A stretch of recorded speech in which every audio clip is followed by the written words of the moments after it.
Hi everyone, welcome back to a Lonsdale Public Library book chat. It's Penny. I haven't done one of these in a few months, but I have been reading. And so I was trying to think what I wanted to do my book chat on. And like a lot of the public, I love true crime. However, some of the modern true crime, it gets a little scary for me.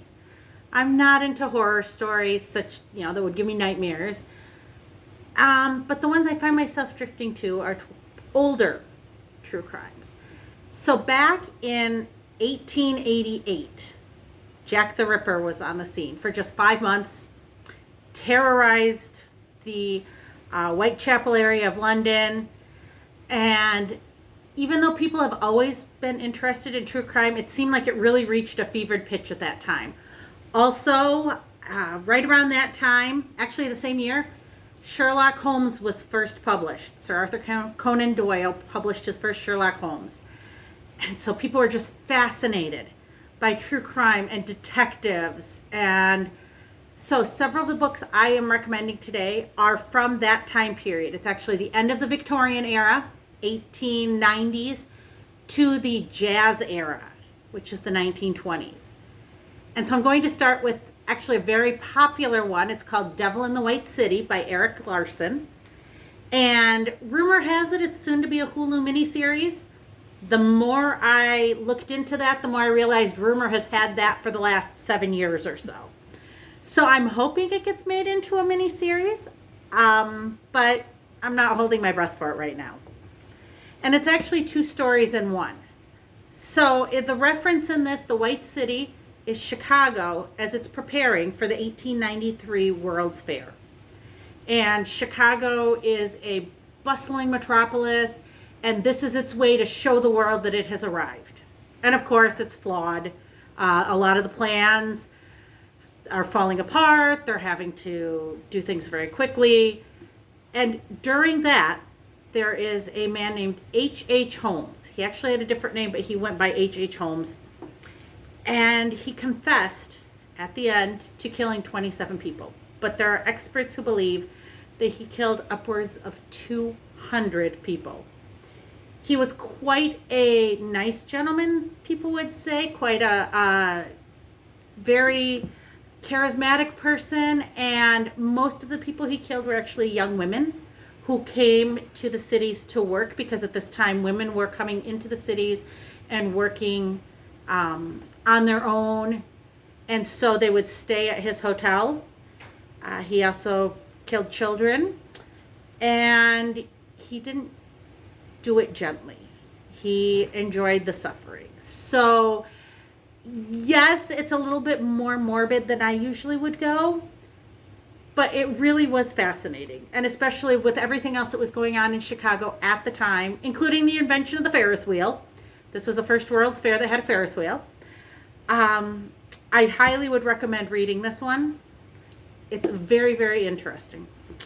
My second one, Hell's Princess, The Mystery of Belle Gunness, Butcher of Men by Harold Schechter.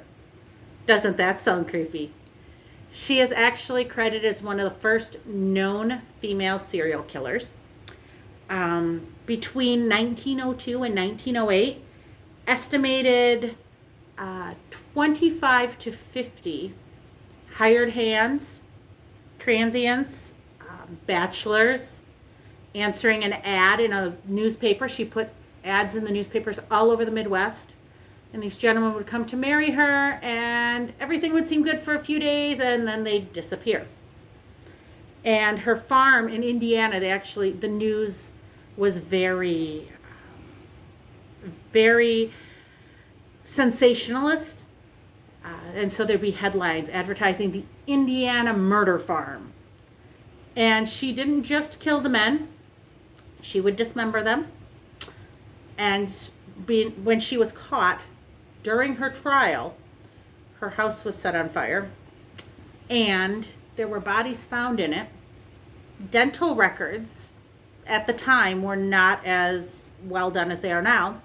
Supposedly, dental records said that she had perished in the fire. However, people said for many years afterwards that they've seen her all over the U.S. And so Nobody really knows what happened at the end there. All they know is that she had killed many people, usually for money. And as I said, she was known as one of the first known female serial killers. The next one is the one I've most recently finished, called Tiger Girl and the Candy Kid, America's Original Gangster Couple by Stout. And this takes place in the Jazz Age, 1925, 1926. Most people think of Bonnie and Clyde when they think of gangsters, but these were before Bonnie and Clyde. It was actually during a time that was very tumultuous. It was after World War I. Soldiers that had come back from the war were taking all of the jobs back, and so young people really struggled with finding work. They were also living in a time that really exemplified instant gratification. Live for today, don't worry about tomorrow. And another big thing that happened at this time was moving pictures. So you could go to the theater and you could watch these people live out the life that you wanted to live on screen. And so this couple, Margaret and Richard Whittemore, Richard was in and out of jail from a young age. I believe it was 14 years old. And one of the last times he was out, he married and then started committing heists with a group of other criminals he had met in jail. They were robbing diamonds. Actually, there was a diamond district that they were robbing from, and they did kill some people. They don't know exactly how many. But the difference between this and the others is while people were they were mortified by what the others were doing and morbidly fascinated, these actually became celebrities in a way, because here were a young couple who were rebelling against the system in a way. And it was almost made worse by the fact that when they were both finally arrested, Richard had said, "If I confess, will you let my wife go free?" Oh, totally romantic to people back then. And so it was really played up in the media. They became celebrities. People said, yeah, even if they did it, they should go free because they're such a fantastic couple that are so in love. And she always had denied that she was part of it. She said she never knew anything about her husband's activities, never questioned why they could go to the most exclusive clubs and spend thousands of dollars every night. But they found, for example, a key to a locker that had guns in it. And so she was considered what they called the original gun moll. She would bring the guns to a meeting point because nobody would question this woman walking around with a bag, and distribute the guns to everyone.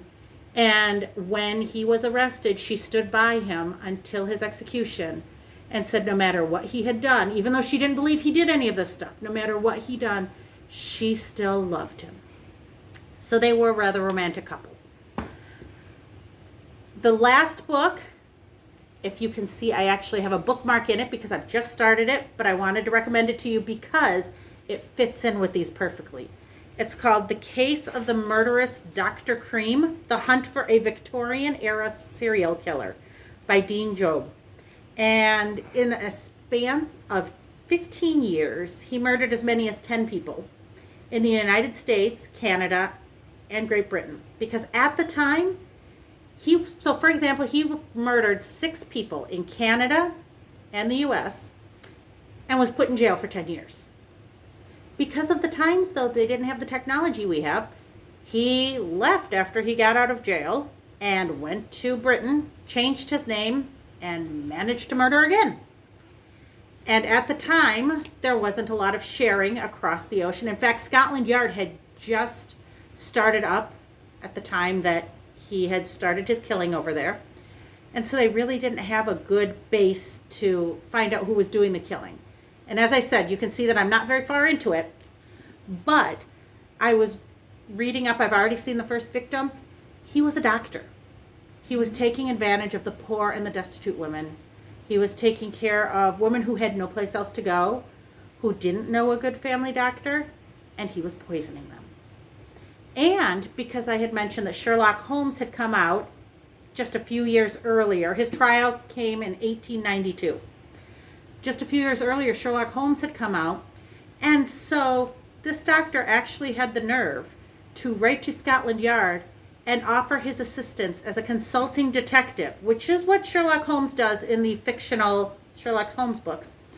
He offered his consulting abilities for a rather insane amount of money. And of course, they didn't take him up on it.